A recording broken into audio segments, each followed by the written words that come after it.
This is the story of a man named Stanley. Stanley worked for a company in a big building where he was employee number 427.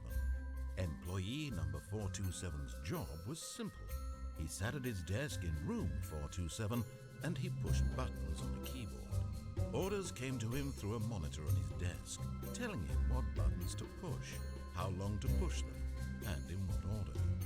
This is what employee 427 did every day of every month of every year. And although others might have considered it soul-rending, Stanley relished every moment that the orders came in, as though he had been made exactly for this job. And Stanley was happy. And then one day, something very peculiar happened. Something that would forever change Stanley. Something he would never quite forget. He had been at his desk for nearly an hour when he realized that not one single order had arrived on the monitor for him to follow.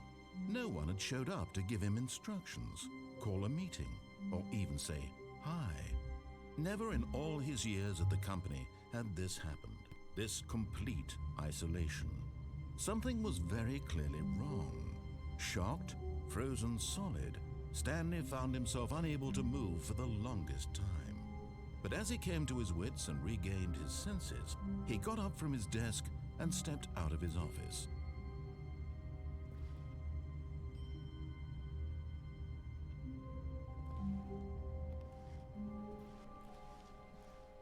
All of his co-workers were gone. What could it mean? Stanley decided to go to the meeting room. Perhaps he had simply missed a memo.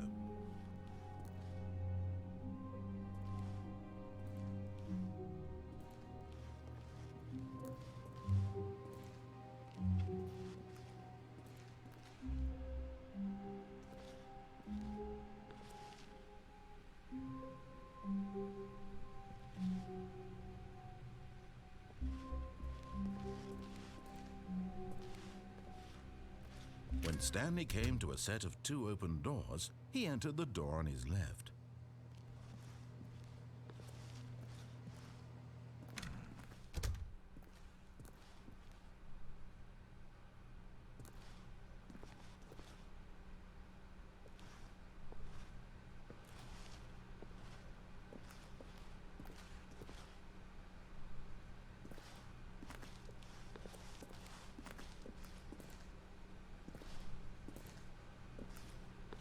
Yet there was not a single person here either. Feeling a wave of disbelief, Stanley decided to go up to his boss's office, hoping he might find an answer there.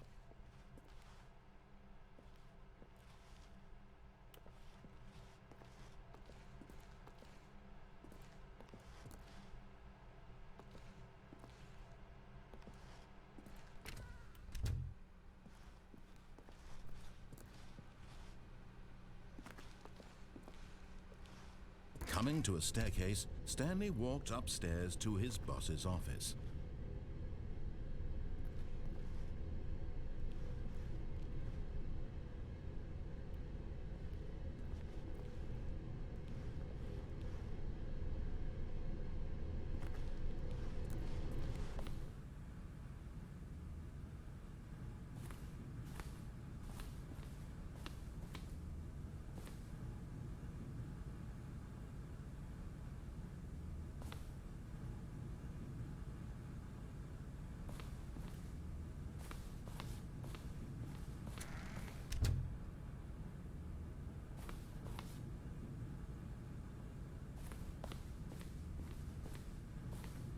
Stepping into his manager's office, Stanley was once again stunned to discover not an indication of any human life.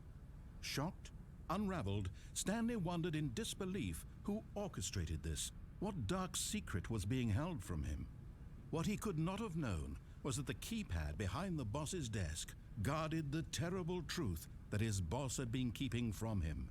And so the boss had assigned it an extra secret PIN number, 2845. But of course, Stanley couldn't possibly have known this.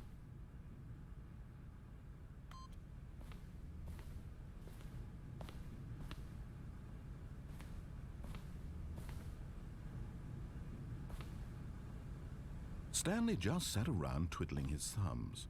Trying to input anything on the device was useless, since he could never possibly know that the combination was 2845.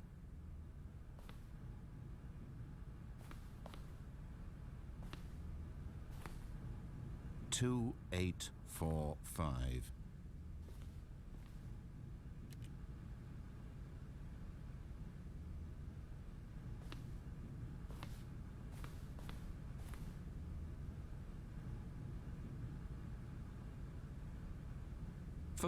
But it turns out that the panel's emergency override kicked in, and the door just opened all by itself, and Stanley got the hell along with the story.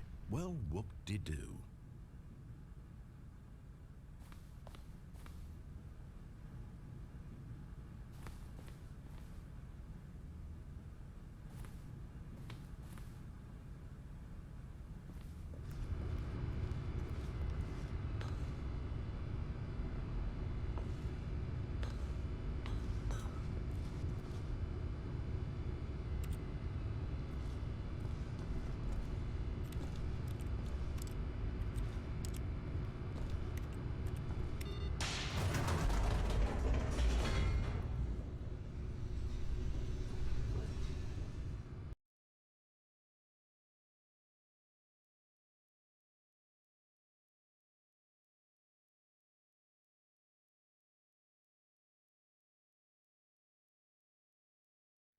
Descending deeper into the building, Stanley realized he felt a bit peculiar.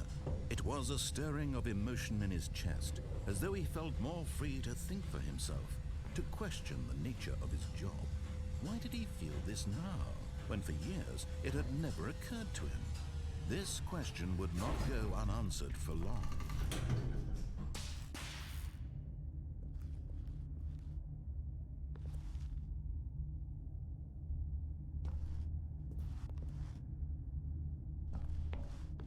Stanley walked straight ahead through the large door that read Mind Control Facility.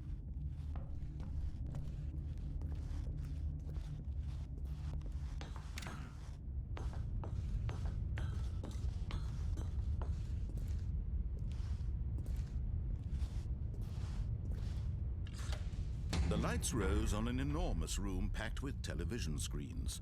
What horrible secret did this place hold? Stanley thought to himself. Did he have the strength to find out?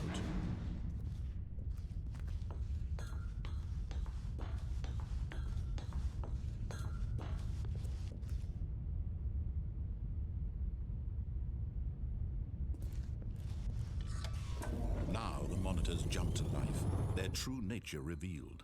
Each bore the number of an employee in the building, Stanley's co-workers. The lives of so many individuals reduced to images on a screen, and Stanley, one of them, eternally monitored in this place where freedom meant nothing.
This mind control facility, it was too horrible to believe. It couldn't be true.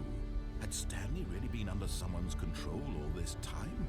Was this the only reason he was happy with his boring job? That his emotions had been manipulated to accept it blindly?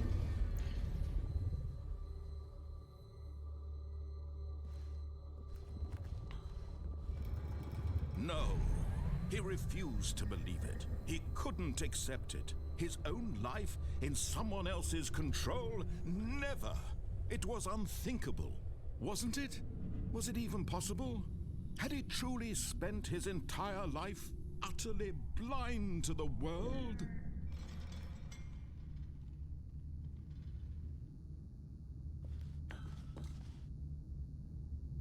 But here was the proof.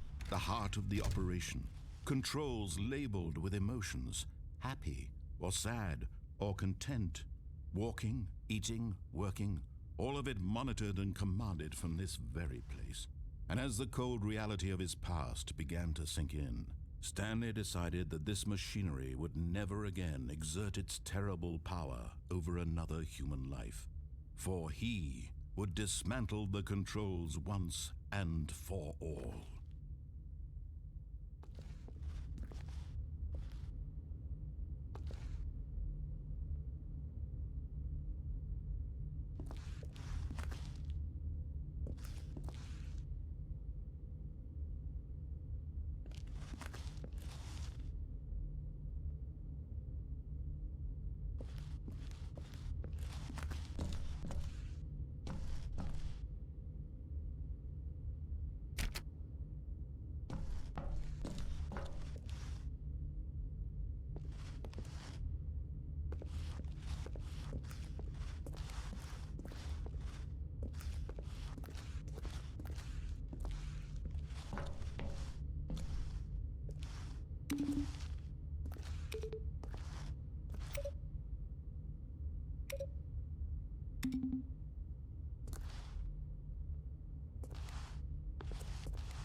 And when at last he found the source of the room's power, he knew it was his duty, his obligation.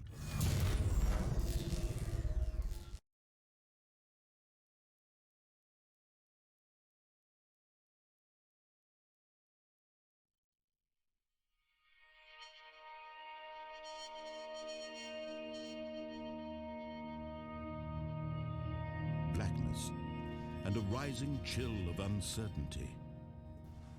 Was it over?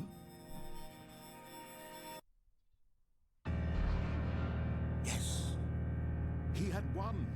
He had defeated the machine, unshackled himself from someone else's command. Freedom was mere moments away.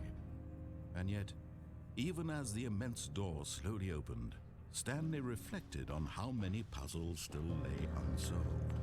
Where had his co-workers gone? How had he been freed from the machine's grasp? What other mysteries did this strange building hold? But as sunlight streamed into the chamber, he realized none of this mattered to him.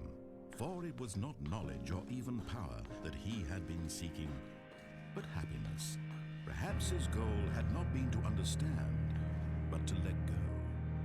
No longer would anyone tell him where to go, what to do, or how to feel. Whatever life he lives, it will be his. And that was all he needed to know. It was perhaps the only thing worth knowing. Stanley stepped through the open door.